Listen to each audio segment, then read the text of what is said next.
कर्पूरगौरं करुणावतारं संसारसारं भुजगेन्द्रहारं सदा वसन्तं हृदयारविन्दे भवं भवानी सहितं नमामि। सभी मित्रों को ओम नमः शिवाय, राधे राधे। स्वागत है मित्रों आपका पुनः एक बार मेरे YouTube चैनल आचार्य देवेंद्र गिरधर में। आप सभी को महाशिवरात्रि के पावन पर्व की बहुत बहुत शुभकामनाएं।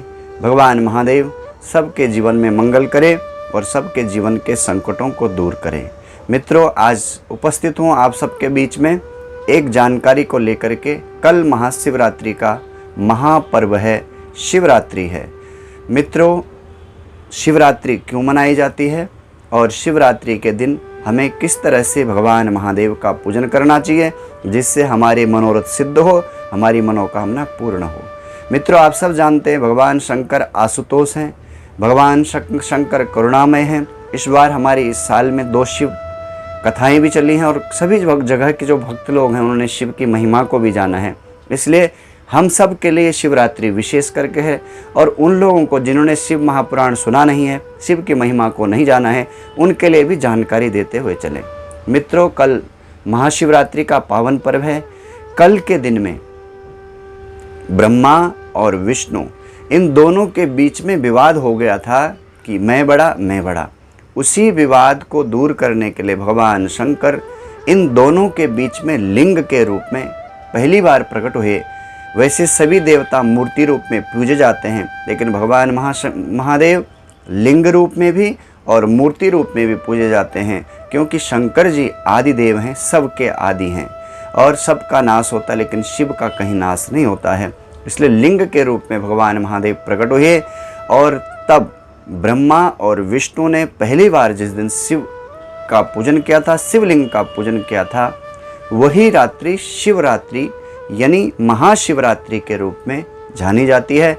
और सारे वर्ष भर हर महीने में शिवरात्रि आती है बंधुओं वैसे, लेकिन अभाव जानकारी का होता है, हम लोग जानते नहीं, या समय का अभाव होता है।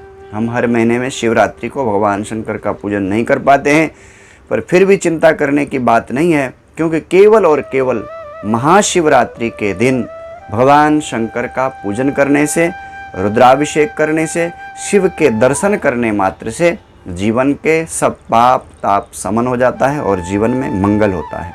तो मित्रों, ये शिवरात्रि बहुत महत्व की होती है, क्योंकि वर्ष भर जो शिवरात्रि पूजन करने का फल है वो केवल और केवल महाशिवरात्रि को शिव पूजन करने से वो फल मिल जाता है। आप रोगी हैं, आपके पास ऋण है, कर्जा है, आप व्यापार में आपको बहुत बड़ा नुकसान चल रहा है, आपका व्यापार ठीक नहीं चल रहा है, या आपका बच्चा मंद बुद्धि है, कहीं पढ़ने में कमज़ोर है, या आप शारीरिक रूप से ठीक नहीं है, रोगी हैं, या किसी भी तरह का आपका संकट है, इस शिवरात्रि में केवल और केवल जलधारा शिवलिंग को लगाने से सारे मनोरथ सिद्ध होते हैं। इस शिवरात्रि में दुग्ध धारा, दूध की धारा शिव जी को चढ़ाने से सारे संकट दूर हो जाता है। और इस महाशिवरात्रि के दिन विल्वपत्र भगवान शंकर को अर्पण करने से जीवन के सारे संकट दूर होते हैं। अद्भुत महिमा शिव महापुराण में इन चीज़ की बताई गई है।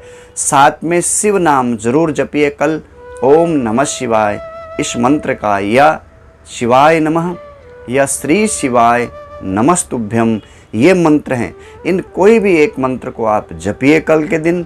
भगवान शंकर के ऊपर जल धारा लगा रहे हैं या दुग्ध धारा लगा रहे हैं, या गन्ने का रस से आप लक्ष्मी की कामना आपको है तो गन्ने के रस से अगर आप भगवान महादेव का पूजन कर रहे हैं तो श्री शिवाय नमस्तुभ्यम या शिवाय नमः, ओम नमः शिवाय, इन मंत्रों को जप करते हुए भगवान शंकर को चढ़ाएंगे तो पक्का है आपका मनोरथ सिद्ध होगा।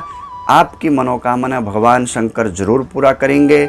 शिवरात्रि के दिन आपके घर में अगर शिवलिंग है तो अपने घर में बैठ कर के विधि विधान के साथ भगवान शंकर का पूजन करिए। शिवलिंग सामने रख के भगवान महादेव का ध्यान करिए। मन में संकल्प करिए शिवरात्रि के दिन, हे महादेव, हम आपका पूजन कर रहे हैं, हमारे जीवन के जो संकट हैं, दुख है, कष्ट है या रोग है, या बच्चे को बुद्धि मिले, नौकरी में तकलीफ, आपको व्यापार ठीक नहीं चल रहा है, जो भी आपकी तकलीफ है वो संकल्प लेकर के भगवान शंकर जी को चढ़ाइए। और उसके बाद भगवान महादेव का ध्यान करते हुए उनको जल चढ़ाइए, जल की धारा लगाइए, दूध की धारा लगाइए, या जो भी आप चढ़ाना चाहते हैं भाव और श्रद्धा के साथ में चढ़ाएंगे तो शिवरात्रि में शिव पूजन की अद्भुत महिमा शिव पुराण के अंदर बताई गई है। भगवान शंकर आपके मनोरथ को जरूर सिद्ध करेंगे, आपके संकट जरूर दूर होंगे। कल करके देखिए आप, और भाव श्रद्धा से ज़रूर करिए। शिवाय नमः, ओम नमः शिवाय या श्री शिवाय नमस्तुभ्यम, इन मंत्रों को जपते हुए भगवान शंकर को चढ़ाइए और अपने घर में या मंदिर में जहां आपको उचित लगे, जहां अच्छा लगे, मंदिर में दर्शन करिए और घर में भाव और श्रद्धा, क्योंकि मंदिरों में कल भीड़ भड़ाका बहुत होता है तो आप आराम से बैठ कर के पूजन नहीं कर पाएंगे। बहुत महत्वपूर्ण है शिवरात्रि का दिन, क्योंकि ये महाशिवरात्रि वर्ष में एक बार आती है। बाकी महीने की शिवरात्रि तो हर महीने में आती है, लेकिन ये शिवरात्रि की अद्भुत महिमा है। इसलिए कल ज़रूर आप अपने घर से निकलिए या घर में बैठ करके पूरे परिवार के साथ, बच्चों के साथ बैठ करके भगवान महादेव का पूजन करेंगे तो आपके सब संकट दूर होंगे और आपका मंगल होगा। आइए एक नई जानकारी लेकर के पुनः आपके बीच में उपस्थित होऊंगा। आप सबका मंगल हो। आप सभी को ओम नमः शिवाय। राधे राधे।